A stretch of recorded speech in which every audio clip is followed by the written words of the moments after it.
នៅសាខាសាកលវិទ្យាល័យគ្រប់គ្រងនិងសេដ្ឋកិច្ចហៅកាត់ UME ខេត្តកំពង់ចាមថ្ងៃទី17ខែធ្នូឆ្នាំ2014អង្គការគ្រួសារថ្មីកំពង់ចាមបានរៀបចំពិធីតាំងពិព័រណ៍ស្ដីពីការអប់រំសម្រាប់សិស្សពិការភ្នែកនិងសិស្សកថ្លង់នៅកម្ពុជាពិធីនេះក៏មានការអញ្ជើញចូលរួមពីលោកសេនសារ៉េតតំណាងឯកឧត្តមងួនវាសនាប្រធានគណៈគ្រប់គ្រងនៃសាខាសាកលវិទ្យាល័យគ្រប់គ្រងនិងសេដ្ឋកិច្ច UME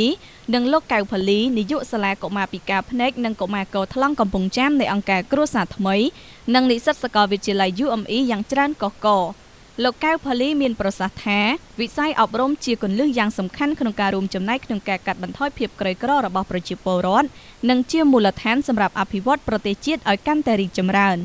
លោកបន្តថាដើម្បីលើកស្ទួយសិទ្ធិកុមារពិការភ្នែកទាំងពីរភេទក្នុងវិស័យអប់រំអង្គការគ្រួសារថ្មីបាននឹងកំពុងដំណើរការនិងបង្កើតឲ្យមានសាលាសម្រាប់កុមារពិការភ្នែកនិងកថ្លង់ចំនួន5កន្លែងនៅភ្នំពេញ2កន្លែងនិង3សាលាទៀតនៅខេត្តកំពង់ចាមខេត្តបាត់ដំបងនិងខេត្តសៀមរាបលោកបានបញ្ជាក់ដែរថាដើម្បីផ្តល់សេវាអប់រំឲ្យកាន់តែទូលំទូលាយទៅដល់កុមារពិការភ្នែកនិងកុមារកថ្លង់នៅទូទាំងប្រទេសអង្គការបានសហការជាមួយនឹងក្រសួងអប់រំយុវជននិងកីឡាបង្កើតសមាហរណកម្មសម្រាប់សិស្សពិការភ្នែកនិងកថ្លង់ឲ្យមាននៅតាមសាលារដ្ឋក្នុងខេត្តចំនួន12ដោយអង្គការគ្រូសាស្ត្រថ្មីបានពង្រីកថ្នាក់អប់រំបញ្ចូលគ្នានៅតាមសាលាចំណេះដឹងទូទៅរបស់រដ្ឋមួយចំនួននៅក្នុងខេត្តក្រុងនិងមួយចំនួនទៀតនៅក្នុងប្រទេសកម្ពុជាដោយក្នុងនោះអង្គការគ្រួសារថ្មីជាអ្នកឧបត្ថម្ភសម្ភារៈនិងបច្ចេកទេសបង្រៀនផងដែរលោកសេនសារ៉េតបានលើកឡើងថាយើងមិនត្រូវរើសអើងចំពោះជនពិការនោះទេ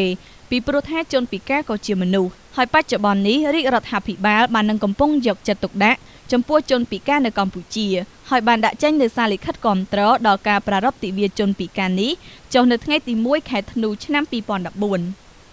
ក្រៅពីនោះរាជរដ្ឋាភិបាលបានដាក់ចេញនូវផែនការយុទ្ធសាស្ត្រជាតិស្ដីពីពិការភាពឆ្នាំ2014-2018ដែលជាសមិទ្ធផលថ្មីមួយក្នុងវិស័យពិការភាពហើយយុទ្ធសាស្ត្រនេះគឺជាមូលដ្ឋានគ្រឹះនិងជាឆ្អឹងខ្នងដ៏សំខាន់មួយទៀតសម្រាប់ការអនុវត្តតួនាទីលើកកម្ពស់ជីវភាពនិងសិទ្ធិជនពិការនៅកម្ពុជាដែលកិច្ចការនេះនឹងរួមចំណែកយ៉ាងសំខាន់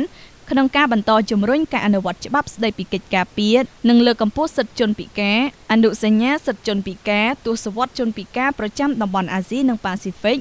យុទ្ធសាស្ត្រអិនឈានធ្វើឲ្យសិទ្ធិคล้ายទៅជាការពិតរបស់រាជរដ្ឋាភិបាលផងដែរដោយឡែកឆ្លើយតបទៅនឹងគោលនយោបាយនេះសាខាសាកលវិទ្យាល័យគ្រប់គ្រងនិងសេដ្ឋកិច្ច UME នឹងមានយន្តការគាំទ្រទៅដល់ជនពិការដើម្បីឆ្លើយតបនិងបានសម្រេចទៅតាមគោលនយោបាយរបស់រាជរដ្ឋាភិបាលប្រកបដោយប្រសិទ្ធភាព